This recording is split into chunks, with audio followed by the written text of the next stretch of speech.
Hoje, nós vamos atrás do profeta noutro movimento, noutra posição. Jonas está de pé. Tudo aconteceu como nós vimos. Jonas foi comissionado, Jonas desobedeceu, Jonas deu as costas para Deus. Isso deixou claro para nós. Ficou estabelecido que somos diferentes de Deus e que precisamos de uma restauração quanto a isso. Precisamos de um conserto quanto a isso em nós. Jonas então é colocado de joelho, ele é forçado a orar. Tivemos que responder a pergunta: nós oramos? Nós precisamos ser encorajados, forçados a orar? Tivemos que responder essa pergunta junto a Jonas. E agora somos levados a mais uma questão. Quando o profeta é colocado de pé. Deixa eu sair um minutinho aqui. Okay. E eu quero ler com vocês o capítulo 3. Eu quero que você preste muita atenção no capítulo 3. Talvez seja o clímax do livro para a lição final. O enredo chega na sua cena principal para que a moral da história apareça. Até o capítulo 2, nós fomos introduzidos aos personagens e à trama, que tinha uma missão por acontecer e tinha uma problemática para que ela acontecesse, um desafio. É bem a saga do herói acontecendo aqui. Tem um chamado, tem um caminho e tem uma dificuldade. Essa dificuldade é superada, no caso aqui, o arrependimento de Jonas dentro do peixe, e ele então cumpre a missão. O capítulo 3 mostra então o desafio chegando ao seu clímax, ao seu desfecho. Ele então enfrenta o desafio, enfrenta a dificuldade e soluciona ela. Ele vence o chefão da aventura, que é cumprir a sua missão. Pregar para Nínive. E hoje eu quero que a gente tente ter um pouco de compaixão com Jonas, um pouco de simpatia por Jonas, no sentido de empatia talvez seja a melhor palavra para esse caso. Eu queria te convidar a ter empatia com Jonas, porque nós vamos ver um pouco hoje os seus sapatos para a gente colocar os pés e estar de fato na perspectiva de Jonas, minimamente no capítulo 3. O capítulo 4 vai dar agora o espólio, vai dar o tesouro da aventura. O que se ganhou com essa aventura? Bom, o profeta vai ter a sua lição final no capítulo 4 e nós vamos vê-la amanhã. O capítulo 3, portanto, é esse coração. O grande desafio chegou ao seu momento. Eu quero que você preste muita atenção nessa leitura para isso. Veio a palavra do Senhor segunda vez a Jonas dizendo: dispõe-te, vai à grande cidade de Nínive e proclama contra ela a mensagem que eu te digo. Levantou-se, pois, Jonas e foi a Nínive segundo a palavra do Senhor. Ora, Nínive era cidade muito importante diante de Deus e de 3 dias para percorrê-la. Começou Jonas a percorrer a cidade, caminho de 1 dia, e pregava, e dizia: ainda 40 dias e Nínive será subvertida. Os ninivitas creram em Deus e proclamaram um jejum, e vestiram-se de panos de saco, desde o maior até o menor. Chegou essa notícia ao rei de Nínive. Ele levantou-se do seu trono, tirou de si vestes reais, cobriu-se de pano de saco e assentou-se sobre cinza. E fez-se proclamar e divulgar em Nínive: por mandato do rei e seus grandes, nem homens nem animais, nem bois, nem ovelhas, provém coisa alguma, nem os levem ao pasto, nem bebam água, mas sejam cobertos de pano de saco, tanto os homens como os animais, e clamarão fortemente a Deus, e se converterão cada um do seu mau caminho, e da violência que há nas suas mãos. Quem sabe se voltará a Deus, e se arrependerá, e se apartará do furor da sua ira, de sorte que não pereçamos. Viu Deus o que fizeram, como se converteram do seu mau caminho. E Deus se arrependeu do mal que tinha dito lhes faria e não o fez. Amém? Essa é a palavra do Senhor. Antes de passar imediatamente para a pergunta da vez, que vai nos acomodar aqui a interpretação, eu sei que eu confesso e admito que eu devo uma explicação para os irmãos. A história do cavalo. Como os irmãos podem ver, um personagem daquela saga sobreviveu. Estou aqui. Se o rapaz tinha um revólver na cintura, ele não usou contra nós. Ficou a dúvida se era imaginação minha ou se realmente tinha. O fato é que depois de cerca de 40 minutos, que nos pareceu 8h30, nós chegamos a avistar as luzes dos postes da cidadela de Uruçeres. E naquela cidade já dava para escutar o ronco de um caminhão azul, um pouco maior que um 3/4. Eu não sei exatamente que caminhão que era, mas era um caminhão de puxar caçamba da Copel. Copel é uma recicladora de lixo, principalmente de papel, mas também de recicláveis em Goiânia. Esse caminhão estava sem a sua caçamba e dava para escutar esse ronco. De longe, é uma cidade muito pequenininha, é um vilarejo quase assim, é um distrito de Uruana, como eu disse para os irmãos, e Uruana já é uma cidade pequena, então é bem uma cidadela assim. E dava para escutar esse caminhão andando lá. Era meu tio estava de caminhão na cidade, ele trabalhava na Copel, esse que poderia bater no meu primo. E sim, ele tomou uma surra. Os seus medos e as suas orações não foram suficientes para apartar do teu pai a ira. E ele naquela noite foi repreendido de forma física, nas partes baixas da cintura para baixo. Eu não apanhei de ninguém, minha mãe não estava lá, meu tio só olhou com cara ruim para mim. Eu acho que ele queria me bater também, mas ele sabia que o ruim era meu primo. Eu já falei isso para os irmãos, né? Então, provavelmente eu era vítima ali, fui influenciado. Eu deixei ele pensar assim, não era bem essa a verdade, a gente tinha uma meia-culpa completa ali. Mas o castigo veio, como eu disse para os irmãos anteriormente, no banho. E não da forma como minha mãe me ameaçou muitas vezes quando eu era criança. Ela falava o seguinte, em termos de efetividade da surra, ela falava o seguinte: ok, eu não vou te bater agora, eu vou te bater a hora que você for tomar banho. Sabia ela que as camadas, a gente está entendendo muito sobre camadas hoje de proteção do frio, que as camadas de tecido, sobretudo moletons e tudo mais, tiram a efetividade da surra no lombo da criança. Quando ela está tomando banho, é mais efetivo. Cada varada funciona melhor. A criança entende o recado mais rápido. E eu não apanhei de vara naquele banho, mas foram quase 1 hora no lombo do cavalo. Eu estava todo arrebentado. E ardeu muito para tomar banho. Aquilo ali já foi justiça e ira sobre mim suficiente da parte de Deus Pai, da minha mãe, do meu pai.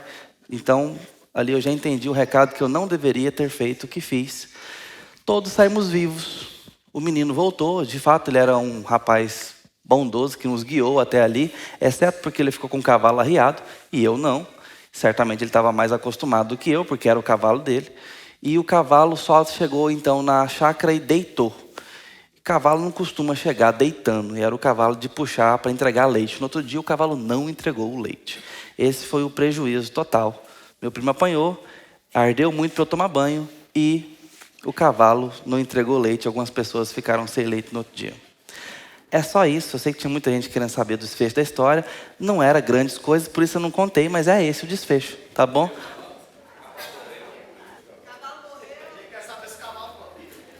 Eu não sei. Sinceramente eu não sei, mas eu acho que não, porque senão a conta tinha chegado mais cara depois. Eu acho que ele só levantou depois e largou de manhã. Corridinha daquela, tem dó, cavalo, já vi cavalo fazer muito mais coisa. Muito bem. Voltando à nossa história. O que você sabe sobre arrependimento? Porque é sobre isso que nós vamos conversar hoje. Esse é o assunto que nós vamos explanar aqui nessa cena, nesse recorte bíblico. Arrependimento. Nós vamos ter que pensar sobre isso junto com Jonas. Porque esse é o medo de Jonas. Esse é o desafio de Jonas. Ele tem que se arrepender. E ele tem medo de que pessoas se arrependam.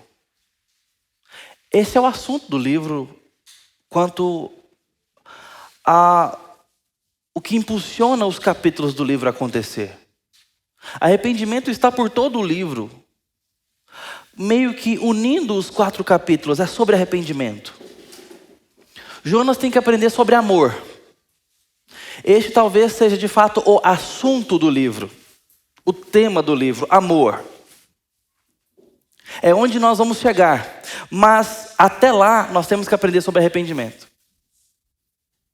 Afinal, não se experimenta o amor de Deus sem experimentar arrependimento. Por quê? Porque somos diferentes de Deus. E no que somos diferentes de Deus, Ele é santo e nós pecadores. Por isso, experimentar o amor de Deus passa pelo arrependimento. Ser parecido com Deus passa por transformação. Passa por deixar de ser quem somos para ser transformados no que Ele quer que sejamos. Capítulo 3, portanto, merece uma atenção especial por pelo menos 2 razões principais. Primeiro, contém a história de um dos maiores, se não o maior. Eu escrevi errado aqui, já vou corrigir, porque essa palavra faz toda a diferença. Okay. Despertamento espiritual que já existiu. O que nós estamos vendo aqui acontecer no capítulo 3, talvez seja o maior despertamento espiritual que já existiu. Em termos de intensidade, volume e tempo. Resposta imediata. Nós temos na história da igreja histórias maravilhosas. O que Deus fez no janeiro de 1800 e alguma coisa. O que Deus fez na época da reforma ao longo de vários meses. Como as pessoas vinham ali na região de Genebra, na região da Suíça. O que Deus estava fazendo ali. O que Deus já fez no país de Gales. Durante um mês inteiro de avivamento. Um pequeno país. 10% do país se chegou a Cristo num determinado momento da história deles. A gente sabe de tantas outras histórias, avivamento africano, avivamento europeu. Nós temos histórias lindas para celebrar o que já aconteceu no passado da América do Norte. Nós temos muitos relatos, muita coisa linda ao redor do mundo e do tempo. Mas o que está acontecendo aqui talvez seja o maior despertamento espiritual que o mundo tem notícia. É isso o que está acontecendo. Mais pessoas são convertidas no capítulo 3 desse livro do que em todo Israel, do que no Antigo Testamento e nos dias de Pentecostes. Por exemplo, de onde a gente tira esses números? Primeiro, pelas proporções da Assíria. Segundo, pelas proporções da capital. E a capital representava ali uma cidade central, com 3 cidades menores ao redor e com vários campos entre elas. Nós estamos falando de milhares e milhares de pessoas. Aquele 120 mil citado no final é uma representação de um certo grupo, que nós aqui entendemos que pode ser muito bem crianças. 120 mil crianças. Ou um grupo de pessoas que tem algum tipo de falta de discernimento completo. Está mais para crianças do que para outro tipo de pessoas, mas é muito provável que seja isso. E aqui a gente vai quantificando isso. Nós estamos falando de algo muito extraordinário, ímpar na vida da evangelização e das missões. Sim, houveram dias grandiosos na história da igreja. No 4º século, por exemplo, João Crisóstomo batizou 3.000 pessoas em um dia. Um dos pais da igreja, que são discípulos dos apóstolos, e mais para trás até alguns que foram discípulos diretos dos apóstolos. Esses homens continuaram a missão do Senhor e tem obras muito importantes para que a gente acesse e leia hoje, disponível até em português, e a gente vai tendo notícia de como que a missão de fato continuou viva para chegar até nós. E aqui esse é um belo exemplo de como o Espírito Santo continuou agindo logo em seguida. Nos dias da Reforma, século XVI, milhares de pessoas vinham a Cristo semanalmente. Na história da Escócia, por exemplo, em uma ocasião muito destacável, no ano de 1630, um único sermão notifica cerca de 500 pessoas convertidas. E o que aconteceu é que eles falam que a atmosfera do país mudou depois desse dia, depois desse evento. E não é para menos. As pessoas passaram a enxergar a vida e o próximo de uma forma diferente. Sua moral, sua conduta, a forma de lidar com o dinheiro, com os negócios. E como são cidades e países, inclusive, pequenos, a postura de um conta muito. O jeito de um conta muito. Se a pessoa é violenta, nós temos uma pessoa violenta na cidade. Se nós temos uma pessoa bondosa, generosa, nós temos generosidade na cidade. Imagina isso acontecendo da noite para o dia com 500 pessoas. No pequeno país que eu mencionei, de Gales, que é o país do Oliot, que a gente pegou emprestado a estrutura dele aqui, em outubro de 1856 até janeiro de 1860, se conta cerca de 100 mil pessoas convertidas a Cristo. Este é o período de 1/10 da população se convertendo a Cristo ali. Mas mesmo assim, com todas essas histórias lindas e maravilhosas, o que está acontecendo no capítulo 3 de Jonas é descomunalmente maior. É algo extraordinário. Por isso, nós estamos falando do missionário mais bem-sucedido que fracassou.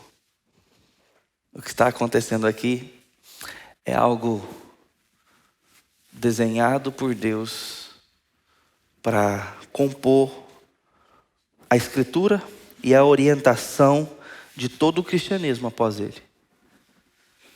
Essa é a primeira razão, porque nós temos uma atenção especial nesse capítulo. A segunda razão é sobre o que Jesus disse sobre Nínive. Lembra o que ele disse? Deixa eu mencionar Mateus mais uma vez aqui para os irmãos. Ele disse que os ninivitas se levantarão contra os que não se arrependeram, porque se arrependeram com a pregação de Jonas. Especificamente, Jesus está falando daquela geração de judeus, ou daquela geração de modo geral, mas ele estava falando para os judeus. E de forma muito fácil, dá para aplicar isso ao restante de todo aquele que escuta a palavra vinda de Jesus, sobretudo quem tem a escritura completa revelando Jesus. Nós temos uma exposição da obra de Cristo de forma plena, completa. Nós temos o cânon nos mostrando detalhes da obra e da providência de Deus a nós. A nossa pregação, a pregação que chega até nós, é uma pregação esclarecida, amadurecida. A pregação que os judeus receberam era uma pregação em desenvolvimento, embora estivesse ali já com todo o Antigo Testamento e já tivesse então o Novo Testamento acontecendo. Nós pegamos tudo isso completo, inclusive o que os judeus do tempo de Jesus não sabiam, que são as cartas apostólicas futuras, o livro de Hebreus, a carta aos Hebreus, a carta de Apocalipse, ou o livro de Apocalipse. Nós temos tudo isso. Nós recebemos um Jesus, não é diferente em qualidade do que quem testemunhou a pregação de Moisés, não é diferente na qualidade. É o mesmo Espírito Santo convencendo sobre o mesmo Cristo. Não é um anacronismo falar que aqueles irmãos do tempo de Moisés eram cristãos. Não é um anacronismo a rigor, porque nós estamos falando que todos são salvos pela mesma cruz. Não tem salvação sem Cristo. Não existe isso. E no Antigo Testamento pessoas foram salvas pelo mesmo Espírito, pelo mesmo Cristo, pelo mesmo Deus, pelo mesmo Evangelho. O que existe é um cordão histórico em desenvolvimento que vai mostrando claramente a obra de Cristo e formando então o testemunho bíblico que conhecemos. Quando nós hoje recebemos a Bíblia nas mãos, nós temos tudo isso claro e completo. Claro, se chega na nossa língua ou numa língua que entendamos. Nesse sentido, nós temos o mesmo argumento contra nós que Jesus usa para aquela geração de judeus. Os ninivitas creram na pregação de Jonas e vocês não creem na pregação de Cristo. Isso é o que pesa sobre eles. Ele disse que haverá o juízo final e que nesse juízo o testemunho de Nínive será contra aqueles que não creram na pregação de Jesus depois de Jonas. Porque aquelas pessoas se arrependeram e creram num profeta indisposto. Por exemplo, os ninivitas se arrependeram e o pregador era um pregador indisposto. Um pregador que não queria pregar. Um pregador que não se preparou. Você viu o Jonas preparando a exegese? Fazendo a hermenêutica do texto? Você viu o Jonas orando ali, se preparando espiritualmente para... Ok, agora com tremor e temor eu vou entrar na cidade para pregar. Não, você não vê nada disso, você não vê nada digno de nota. Ele não queria nem que o povo se convertesse. Imagina eu aqui pregando e falando assim, tomara que ninguém acredite no que eu estou falando. É isso. Tomara que durma, ou alguns continuem dormindo. Tomara, não quero. Nem queria estar aqui, passando frio nesse acampamento. Deus me livre. Ok? Não. E muitas vezes a gente coloca muita ficha nisso, né? Muitas vezes nós colocamos todo o peso no pregador. Irmãos, não é pregador que faz nada, não. Pregador só atrapalha. Só atrapalha. Se não ajuda, atrapalha. Mas o ajudar é não atrapalhar. Deixa eu te falar a boa definição. Quer dizer, a definição de uma boa pregação. É o pregador que menos atrapalha o texto. Isso é uma boa pregação. Estuda, ora, se dedica para deixar o texto falar. Para colocar os olhos no texto. Isso é uma boa pregação. Pode ter ilustração? Pode ter causo? Pode, não tem problema. Desde que o texto vá ficando claro. Desde que as pessoas saiam do auditório sabendo que eu entendi o texto. Esse texto falou comigo. Não é sobre o pregador. Não é sobre o pregador. E o dia que for, você seguir uma pessoa. E pessoas não salvam pessoas. Jesus salva. E pregadoras apontam para Jesus. É assim que funciona. Você talvez ouve toda semana um pregador que está muito desejoso, com muita expectativa de que você creia. Os ninivitas queriam um pregador que não tinha interesse nenhum neles. Os ninivitas se arrependeram ao ouvir apenas um sermãozinho. E como eu disse, muitos aqui já ouviram centenas de sermões e talvez ainda não tomaram uma postura de apego profundo a Cristo. Ou está precisando fazer isso novamente. Estou falando de consagração, de envolvimento e também de conversão. Aí eu não estou falando de novamente, estou falando pela primeira vez, como foi o caso de Nínive. Uma vez, uma pregação, uma oportunidade. Todos se apegaram legitimamente. Você fala, mas será que converteu mesmo? Discute com o Senhor Jesus, porque ele disse que sim. E diz que no juízo essas pessoas, pode ser isso figurativo ou não, mas o fato é que o peso da verdade fica. O fato deles terem se arrependido pesa contra aqueles que não se arrependem. Pesa contra aqueles que escutam claramente a obra de Cristo e não se dobram. Permanecem alheios, amigos da igreja, amigos do evangelho. Com um pezinho ali, mas só o dedinho na água. O sermão que os ninivitas ouviram tinha apenas uma única frase. 5 palavrinhas em português. Mas mesmo assim eles se arrependeram. É possível que você já tenha ouvido milhares de frases sobre o amor de Jesus, sua justiça, sua obra, seu desejo, seu compromisso em resgatar o perdido. O sermão que os ninivitas ouviram contém apenas uma promessa, e essa promessa é de juízo. Só isso. Uma promessa de condenação. Já o pregador de vocês, ao longo da história de vocês, sobretudo não, e inclusive atualmente, prega também graça, misericórdia, encorajamento, as promessas de bondade, de livramento, de amor, de vitória. E mesmo assim, muitas vezes nossa fé é mais rasa. Nós vamos aprender um pouco com os ninivitas nesse enredo. E Jesus quer que nós aprendamos com isso, porque ele falou essas palavras. Ou seja, o capítulo 3 é especialmente importante pelo que Jesus disse sobre Nínive. Pelo que Jesus disse sobre essas pessoas. O fato de com tão pouco beberem com tanta sede pesa sobre aqueles que têm tanta abundância e não se preocupam em mergulhar. Pesa sobre nossa superficialidade. Pesa sobre a nossa falta de fé. Pesa sobre a nossa falta de entrega, de consagração, porque nos foi dado muito. Eu ouvia histórias como o Marquinho estava contando aqui sobre água, sobre seca. E ficar constrangido com um restinho de água na garrafinha que eu estou cheio e jogo fora. Parece que é difícil raciocinar sobre isso. Mas nós não sabemos o que é ter falta. Nós usamos a palavra fome com muita banalidade. Estou na fome. Uai, mas você comeu que hora? Uai, só almocei hoje, já é 4 da tarde. Não é? Eu sei, não quero fazer aqui uma dramatização radical e tudo mais, mas os irmãos sabem do que eu estou falando.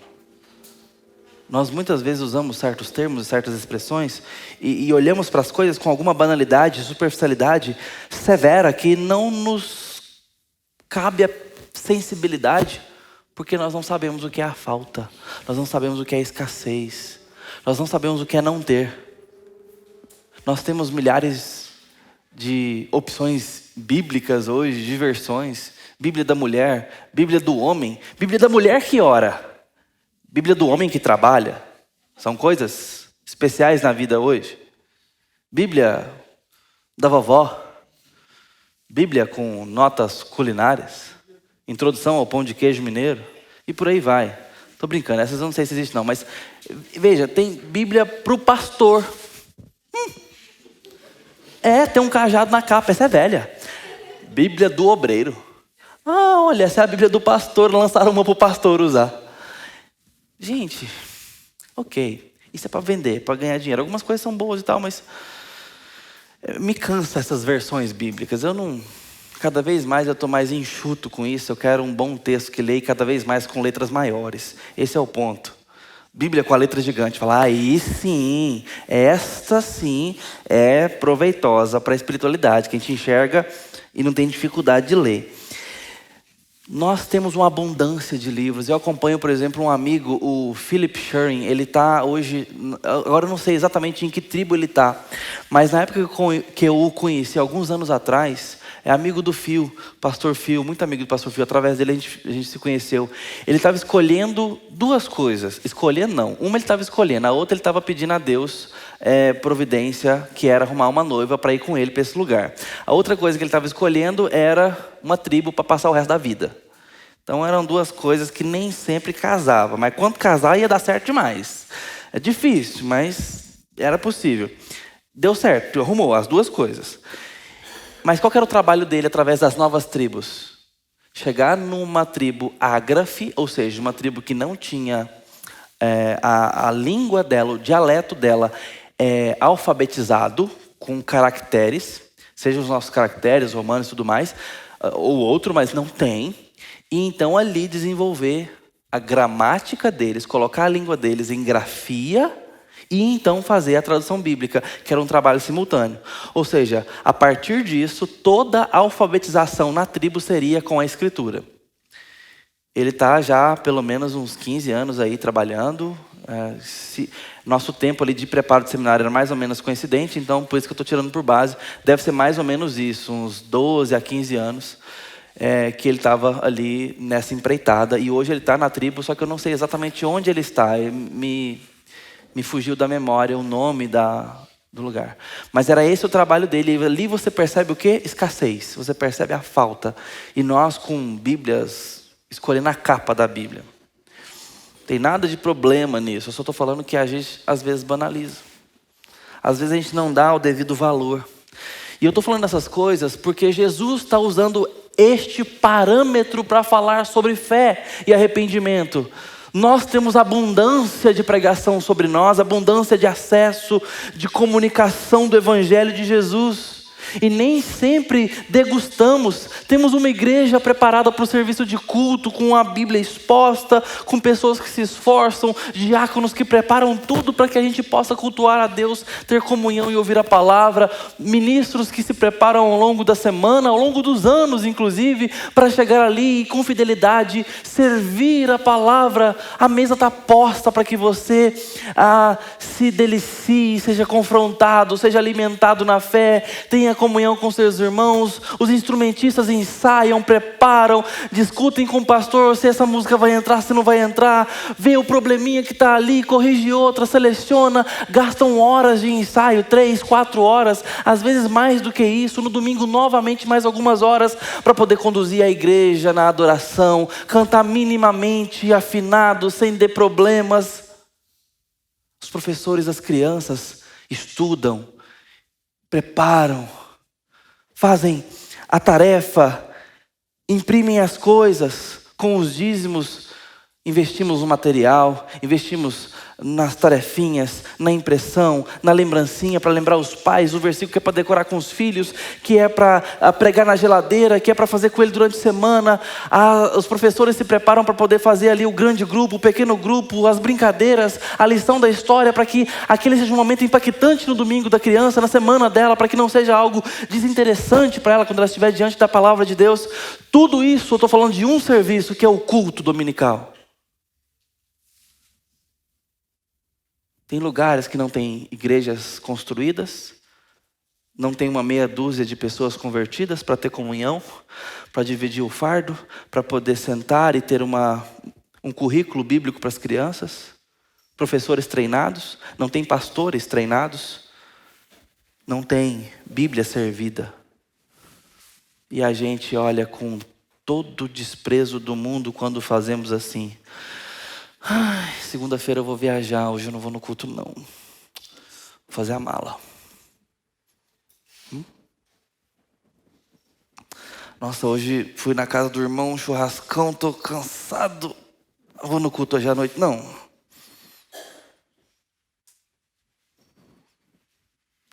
Fala para mim que isso não é desprezo. Me convence. Pode explicar, a gente senta e conversa, sem problema. Fala que o pastor está sendo religioso nesse momento. Está na lei. Está tratando como se fosse missa. Fala para mim isso. Sinceramente, olha no meu olho. Vamos conversar sobre isso. Tem um preço sendo pago para preparar essa geração na adoração e na missão, no discipulado de Jesus. E o culto público é um QG de preparação. É um local onde nós nos fortalecemos para a missão que ocorre de domingo a domingo. Uma única oportunidade na semana. Eu tomo liberdade de falar essas palavras para os irmãos, porque Jesus falou essas palavras para aqueles irmãos antigos. Olhem o testemunho de Nínive. Isso vai pesar sobre a cabeça de vocês. Eles creram, mesmo em situações tão precárias, e se agarraram. Até o cachorro teve que fazer jejum.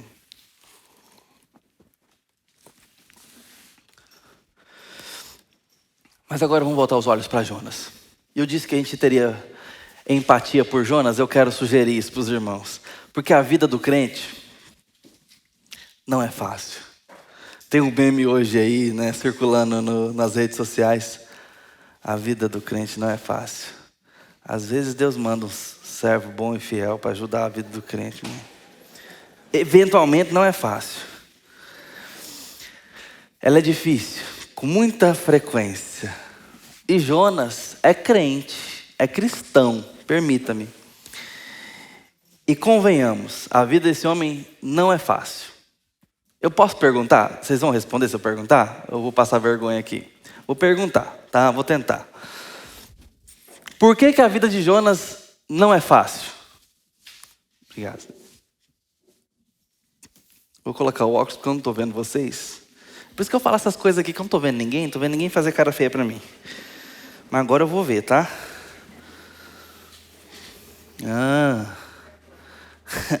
Diz aí. Primeiro, quem acredita que a vida de Jonas é difícil? Pelo menos foi difícil aqui. Levanta a mão, deixa eu ver. Só? Quem acredita que a vida dele foi fácil, então? Ué? Quem está presente aqui, prestando atenção no que eu estou falando, levanta a mão.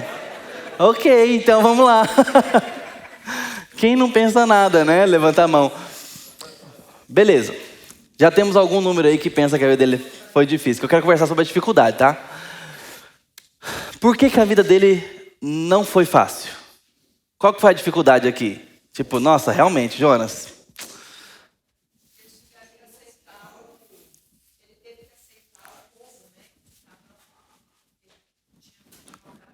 Que ele não gostava.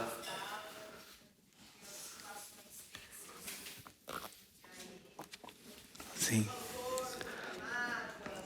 Beleza. Amar o inimigo. É isso aí que a Aline tá falando. Amar gente ruim. Quem mais? Pregar para os nazistas da época, né? Os caras que faziam espetinho dos outros. Exato. Aí, ó. O André já foi mais agressivo aqui, chamou os caras de nazista, de pregar para nazista. É uma boa forma de atualizar isso, mas hoje todo mundo é nazista, é complicado, né? Esse termo tá meio anacrônico, mas dá para entender. Se a gente contextualiza certo, é gente que parece que não converte. Gente que parece que não tem. Empalar os caras, né? Sim. O que mais? Pessoas que não se importavam com Deus.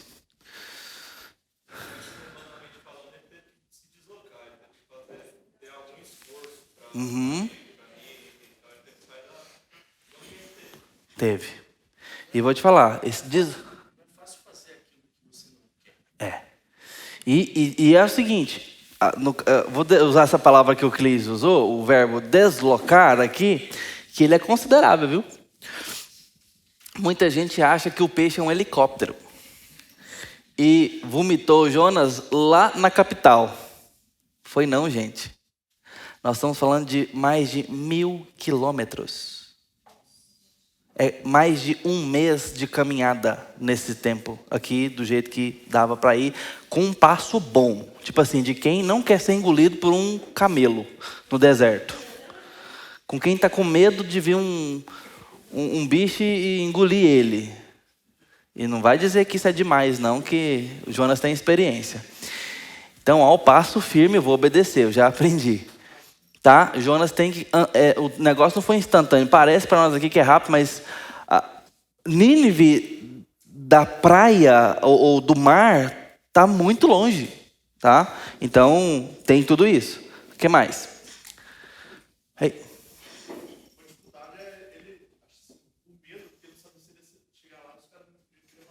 Boa.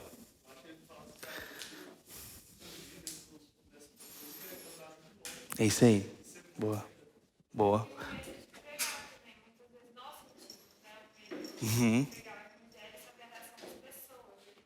Perfeito. Jonas tinha esse medo aí, Débora. Jonas deveria ter medo de ser morto lá. O André até falou aqui, de ter a cabeça cortada, tipo escalpelado. Tinha coisas parecidas na época lá, viu? Eu vou ler agora para os irmãos aqui alguns trechos. Sim, ele poderia temer pela vida dele. Mas a questão também, como a Débora falou, da resposta, o medo pela resposta. Muitas vezes saímos da missão e falamos assim, o que as pessoas vão falar? Será que alguém vai dar ouvidos à minha pregação? Será que alguém vai vir? Eu imagino que poderia haver uma expectativa. A partir do momento que as pessoas se converterem, essas pessoas passarem a ter ele como referencial e ele totalmente indisposto para as pessoas se tornar o único referencial da pregação e ter que administrar esse sentimento. Porque senão eu não queria nem que as fosse crente. Agora talvez eu tenha que pastorear. Fazer o que o pastor está falando para fazer. Juntar a mesa. Sentar junto. Almoçar. Misturar os quartos. Deus me livre. Jesus amado. Né? Também talvez, quem sabe, essa falta de sintonia dele com Deus. Ele Sim. Assim, Deus está falando e ele sabe o que Deus está falando. E ele fala assim, não, mas beleza, eu estou sabendo, mas eu vou fazer diferente. Sim. Sim.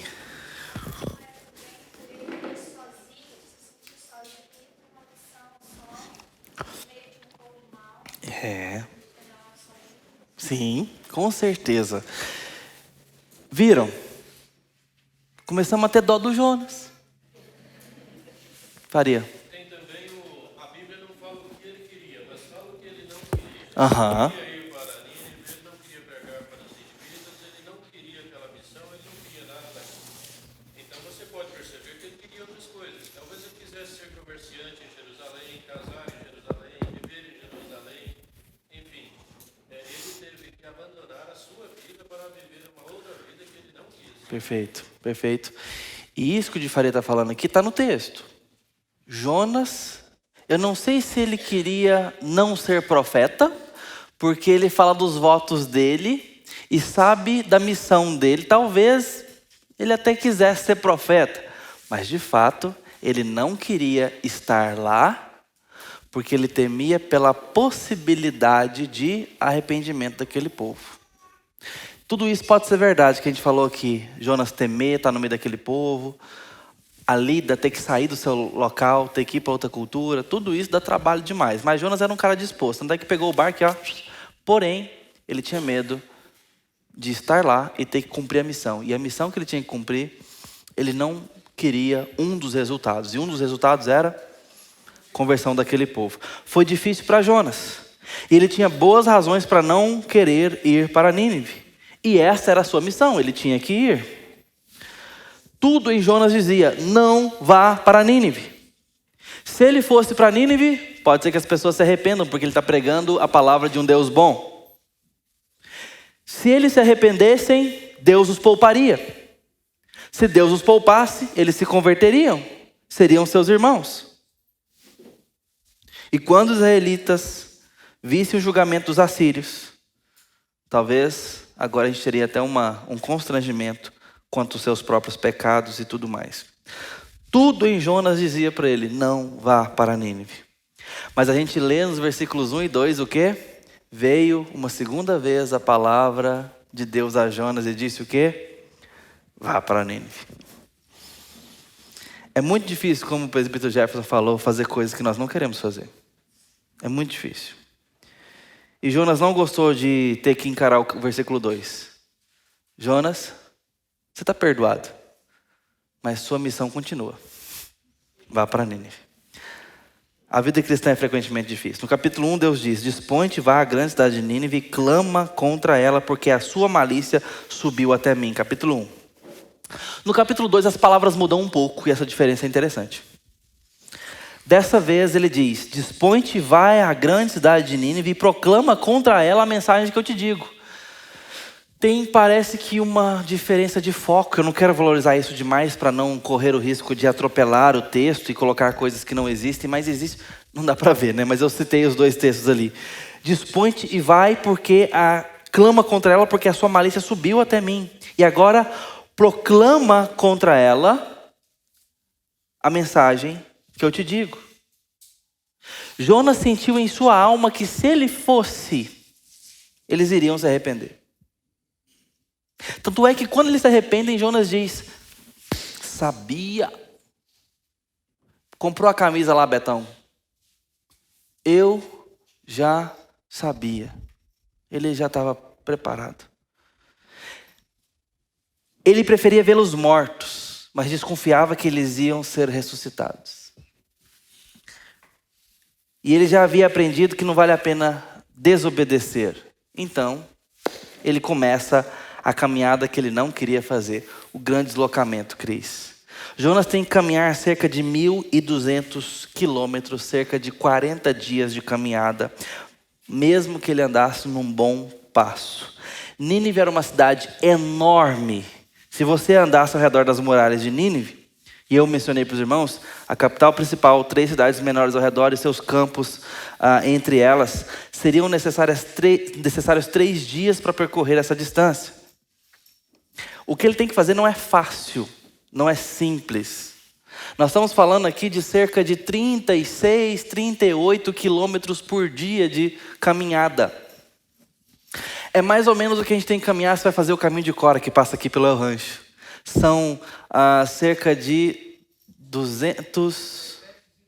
310 quilômetros. Se for até o ponto final, dá 326, se eu não me engano, Heavy. É mais ou menos isso.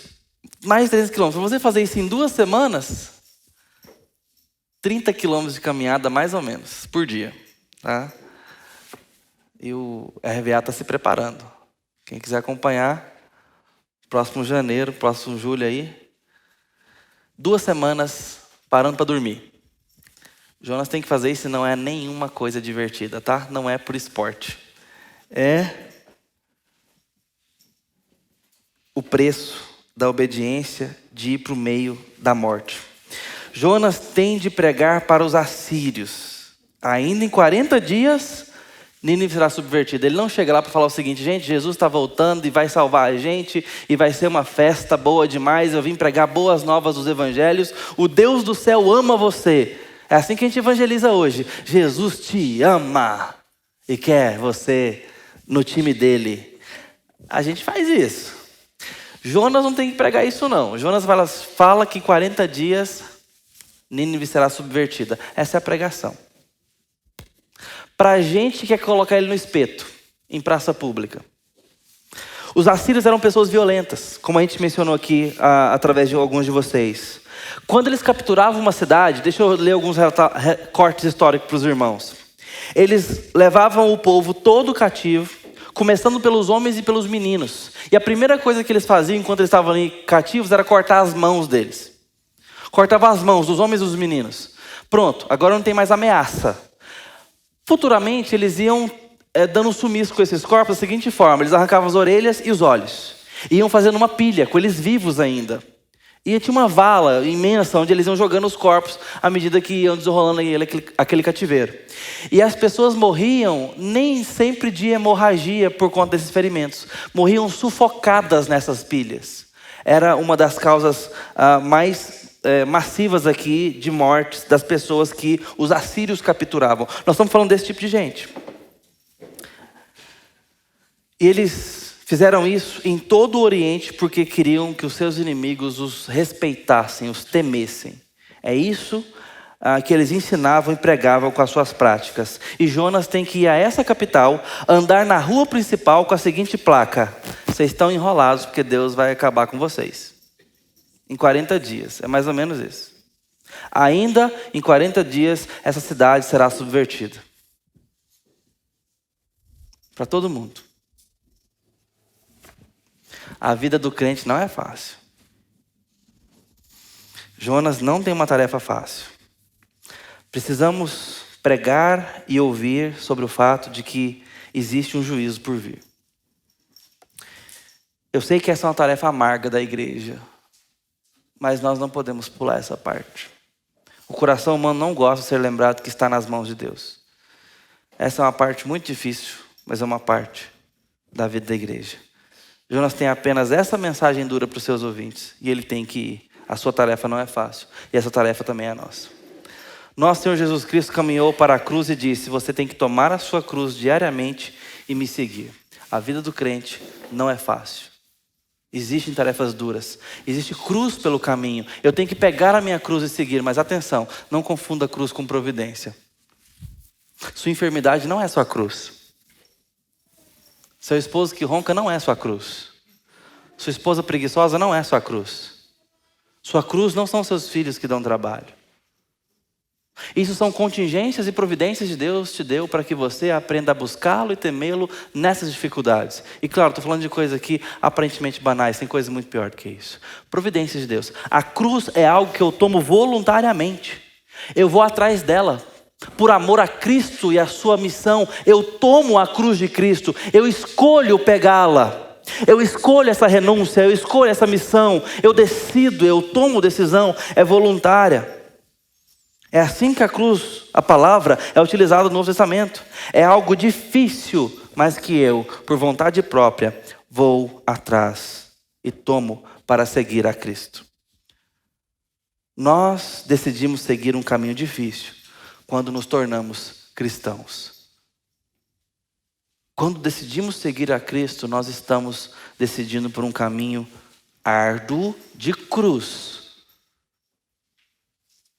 Mentem para todos quando pregadores pregam que a caminhada do crente é regada a boas providências doces, cheias de abastecimento, e que Deus está nos servindo à porta o tempo todo com aquilo que queremos e desejamos. E a gente sabe que essa pregação não está longe de nós.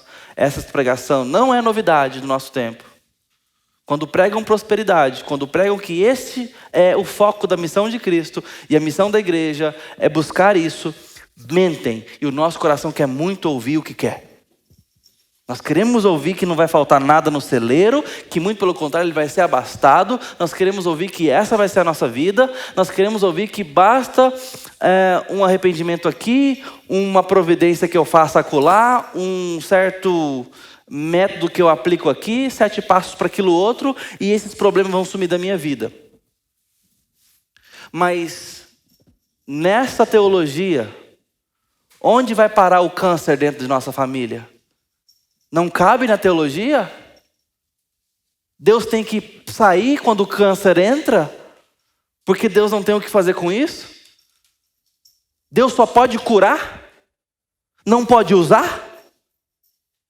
Se fosse assim, a única coisa que ele teria que fazer com o diabo era exterminá-lo imediatamente quando surgiu essa desobediência angelical. Mas Deus tem usado o diabo ao longo da história para glorificar o seu nome e preparar a sua igreja. E fala para a igreja: resistir. É possível. Resista. Se prepare. Resista. Nossas enfermidades, dificuldades, palavra de ontem, tem que caber na nossa teologia de um Deus soberano e bondoso. Peixes podem nos engolir. E isso não é nada bom. Deus ainda está no controle. O problema e a corda se rompe quando os meus projetos são prioridade sobre os projetos de Deus. Aí a corda se rompe. Aí o barco entorta. E quem sabe que dificuldades nos aguardam nesse caminho cristão? A vida cristã é frequentemente difícil. Contudo, não é sempre difícil. Vamos tomar um gole de água para refrescar aqui. Ao mesmo tempo, é maravilhoso ser cristão.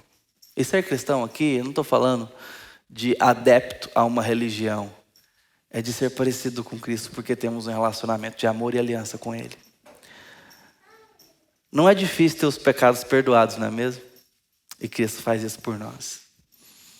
Não é difícil ter o espírito de adoção que clama Abba, Pai, dentro de nós quando nós nem o conhecemos. Isso é maravilhoso. Não é difícil ter a consciência de Deus na sua vida, de que Ele está presente, de que Ele está caminhando com você, de que Ele te ouve. Isso é bom, isso é delicioso. Não é difícil ter alegria que não depende de circunstâncias. Atravessar as dificuldades com esperança. Não é difícil acordar a cada manhã e perceber que Deus preserva você como crente, preserva a sua fé, te levanta como alguém que crê, que ainda o ama.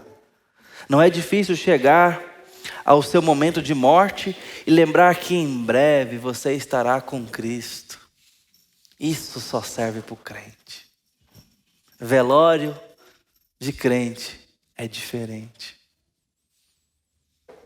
Não precisa ser uma festa, mas é leve, porque existe esperança. E muitas outras coisas nós somos lembrados e firmados na palavra, mostrando que a vida do crente é difícil, mas ao mesmo tempo é maravilhosa.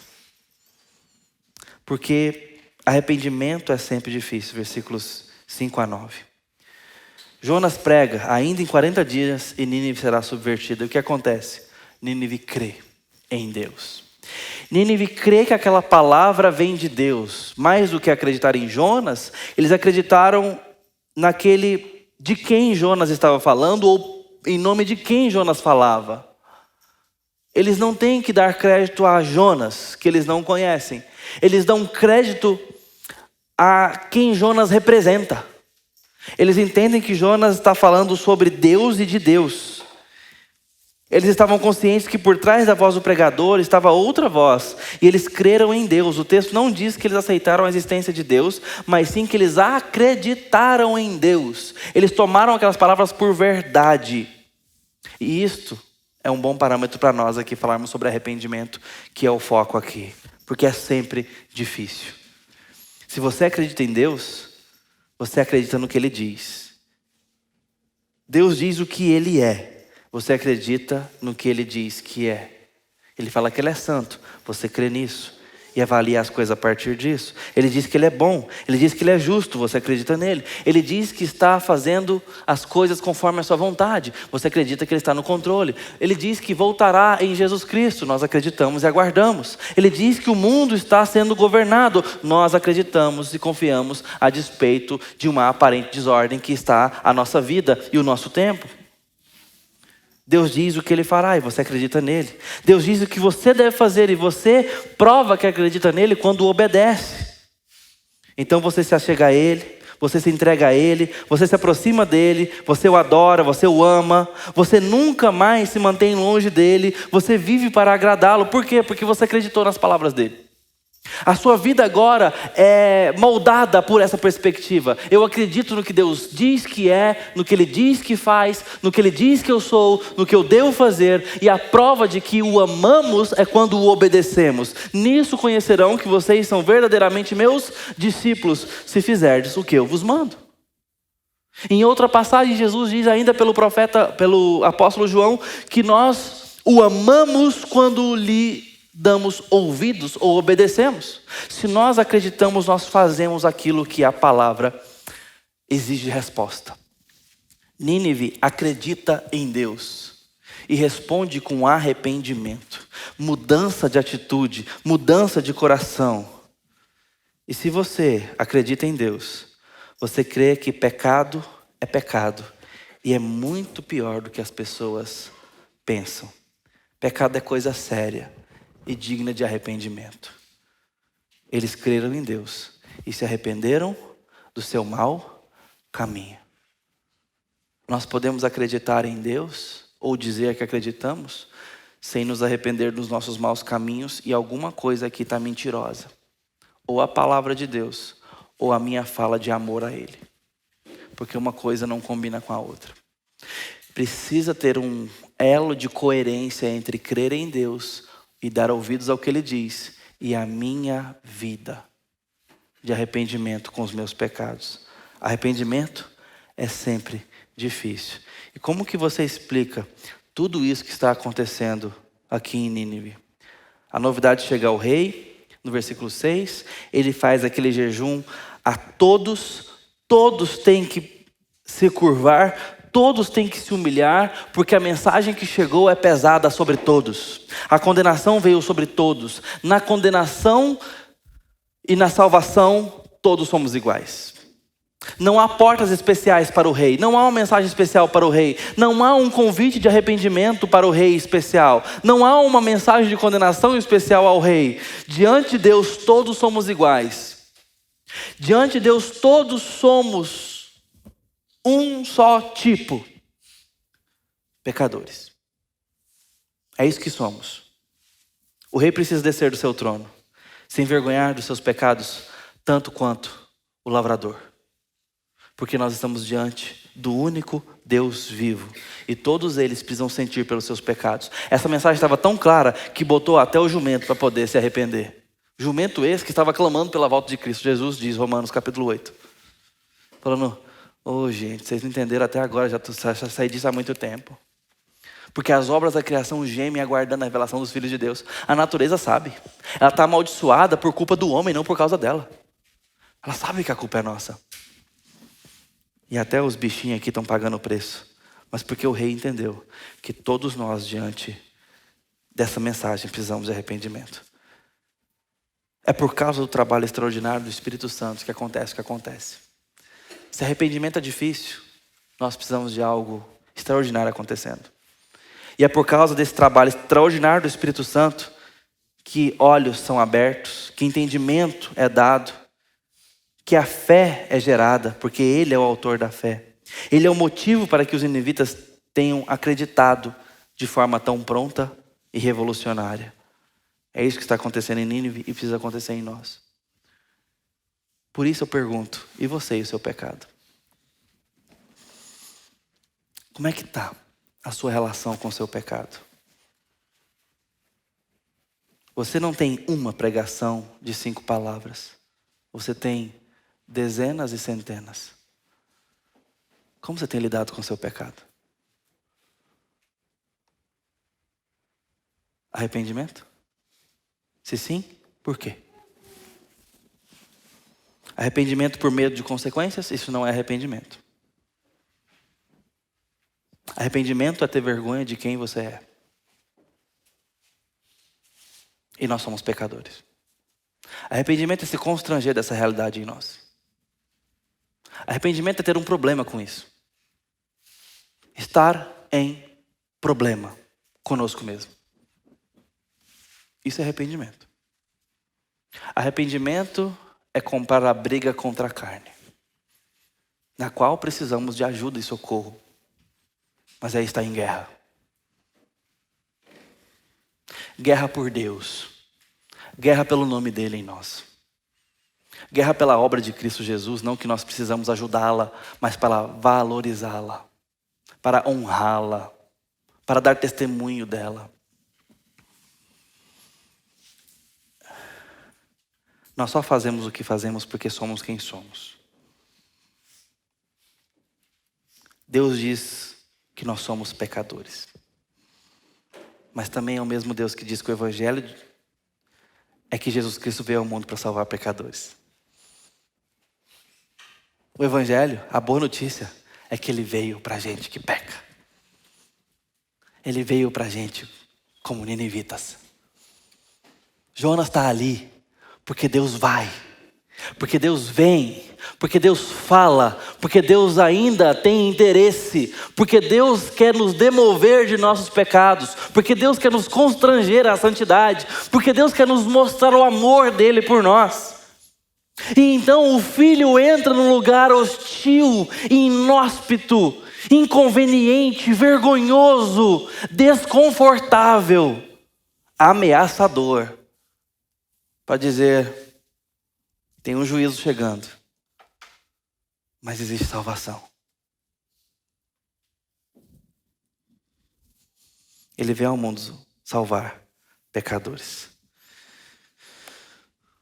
Como é que você tem lidado com a realidade do seu pecado e a realidade da salvação em Cristo Jesus?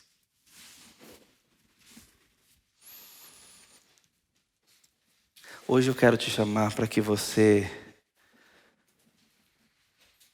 veja Jonas de pé, pregando a palavra. E talvez hoje o convite seja para que você se assente junto com os ninivitas e diga: eu preciso dessa palavra. Eu preciso me arrepender. Eu preciso crer em Jesus Cristo. Talvez hoje nessa manhã você esteja escutando pela primeira vez de forma tão direta que a mensagem de Jesus Cristo e a sua morte é para perdoar o seu pecado, te salvar da condenação que está por vir. Talvez pela primeira vez você esteja entendendo que isso é com você e não com a sua família. É com você, é pessoal. Talvez há irmãos aqui em Cristo Jesus já entregues no outro momento, que precisam entender que a cruz de Cristo não é barata, embora a salvação seja gratuita. Que nós precisamos de seriedade para lidar com o pecado e com a glória de Jesus Cristo. Valorizar o serviço de Jesus ao sermos servidos na palavra, na comunhão, na exposição bíblica servida a nós, na possibilidade de adoração comunitária, pública e a oportunidade e o grande privilégio de testemunhar de Cristo às pessoas que não o conhecem. Como é que você tem valorizado essas possibilidades? Eu quero colocar esses dois grupos em perspectiva e dizer a você que nessa manhã eu quero orar pela sua vida de forma muito especial. Eu quero pedir a Deus por consagração na sua vida e pedir por conversão nesse lugar. Pedir por renúncia dos pecados, pedir por consagração a Cristo Jesus, por entrega total. Pedir por avivamento do coração. Eu não sei de corações aqui, mas o Espírito Santo sabe. E se o Espírito Santo fez o que fez com Nínive, Ele pode fazer com o seu coração. Se Jesus fez o que fez através da obra do Espírito aqui com Jonas, Ele pode fazer no seu coração. Esse é o seu caso? Eu quero orar por você. Eu convido vocês a fecharem os olhos. Eu convido você que quer receber essa oração de forma muito especial a ficar de pé nesse momento. Eu quero orar pela sua vida. Pedir a Deus para que toque o seu coração. Para que haja entrega a Jesus Cristo que morreu para salvar. Que haja consagração. Que haja avivamento. Eu quero te convidar a essa oração. Fique de pé, eu quero orar pela sua vida. Você que quer receber essa oração de forma muito especial. Ó Deus bendito.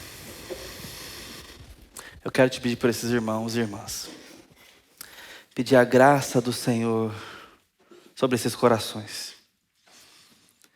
Pedir que o nome santo de Jesus seja glorificado na ação do Espírito Santo do Senhor, conduzindo sentimentos, pensamentos, histórias aos pés de Jesus Cristo, que morreu e ressuscitou para nos dar salvação, consagração e discipulado. Pai, eu te peço por perdão de pecados. Eu te peço por consciência de que o Senhor é santo, santo, santo. Eu te peço, ó Deus, por avivamento pessoal. Te peço por consagração, por compromisso com a igreja local. Eu te peço, ó Deus, por um sentimento missionário, que queime esses corações, os aponte para Cristo, para a cruz e para o próximo. Eu te peço, ó Deus, por serviço, por renúncia, por consagração, por dedicação, por amor a Cristo Jesus, por amor à igreja, por amor ao perdido. Ó Deus, eu te peço por conversão de vidas nesse lugar. E também te peço por avivamento daquele que está precisando de renovo, de profundidade. Seja exaltado, seja glorificado. Receba a tua igreja, essas vidas hoje. Venha até nós, desça. Ande com liberdade no nosso meio. No nome santo do Cordeiro. Amém. Os irmãos podem se assentar.